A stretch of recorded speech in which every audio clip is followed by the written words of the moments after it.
আসসালামু আলাইকুম গাইস।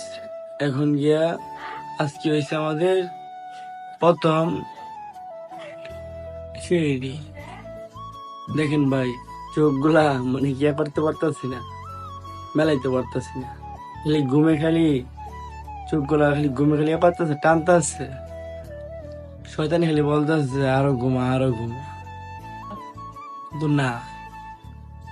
আজকে সে আমাদের রোজা, প্রথম রোজা। আজকে রোজা আমি আমার মানে কি আমার আছে নেওয়া আছে, আমি সবগুলা রোজা করবো, একদম 5 ওয়াক্ত নামাজ পড়বো। আপনারা সবাই যাতে আমারে দোয়াটা করবেন। আসসালামু আলাইকুম। দেখেন ভাই, দেখেন আমি মানে কি ঘুমে একদম পড়ে দিতেছি, বাট এটু কি যাই এখন যাইরা একবারে ফ্রেশ হয়ে যাইরা একাই বাদ খেয়ে। আসসালামু আলাইকুম।